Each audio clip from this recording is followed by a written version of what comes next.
Florida Congressman Matt Gaetz joins me now. Congressman, you obviously had an intense exchange with the Inspector General today, and I'm wondering what you feel will come of that bias investigation that he has admitted is now underway with his office.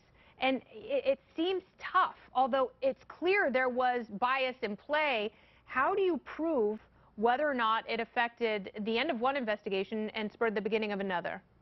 Well, in every instance, Kennedy, we saw protocol violated in both the Hillary Clinton email investigation and then also in the genesis of the Trump-Russia investigation. And it is ludicrous that you had all of the exact same people that paved a yellow brick road for Hillary Clinton all of a sudden ending up on the FBI's Trump-Russia investigation and then recruited by Robert Mueller. So it shows the rotten nature of it. And you're right, it's very difficult to prove that bias resulted in specific decisions.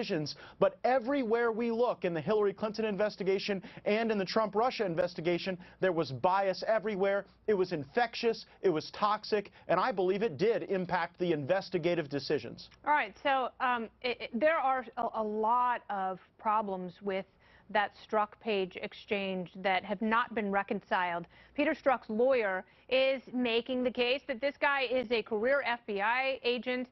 He is someone who is dedicated to his country, and his name has been dragged through the mud, and we have to wait for this process to end. Isn't waiting until the end of the Inspector General's report and then reading those conclusions, isn't that sufficient for allowing the process to play out?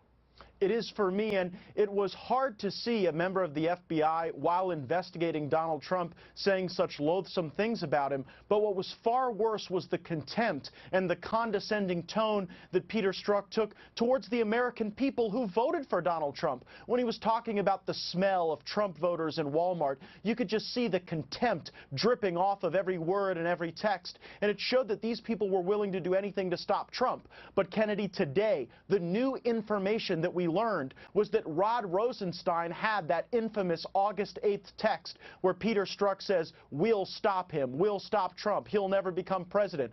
Rosenstein had that text message for a month and never turned it over to Congress. So there's a real rat in the woodpile there. There is no excuse for him not giving that to us. It's almost like James Comey and other senior officials at the FBI having those hundreds of thousands of emails from Anthony Weiner's laptop that they didn't make that case to Congress until exactly 1 month later. So the FBI clearly has a timing issue. Is the FBI too powerful?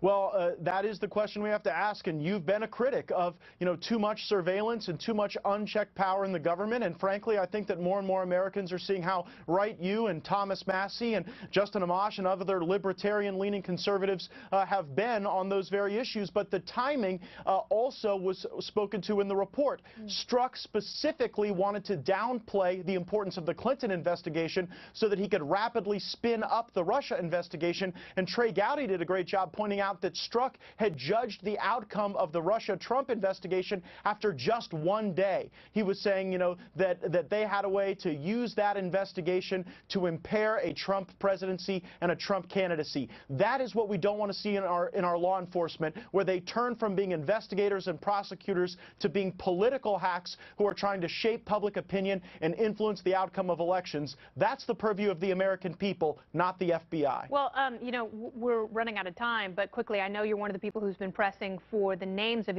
these other FBI agents to be released, and I tend to agree with you. When we want transparency, these are the kind of things that we're talking about, and you better believe that Lisa Page and Peter Strzok also want those names released because they have taken the bulk of the heat and all of this in the press, and now the Inspector General is hiding behind the Privacy Act. Do you think that we'll learn those names?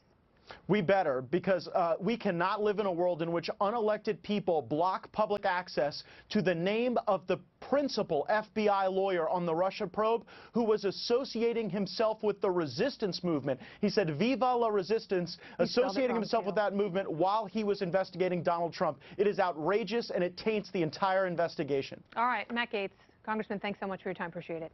Thank you.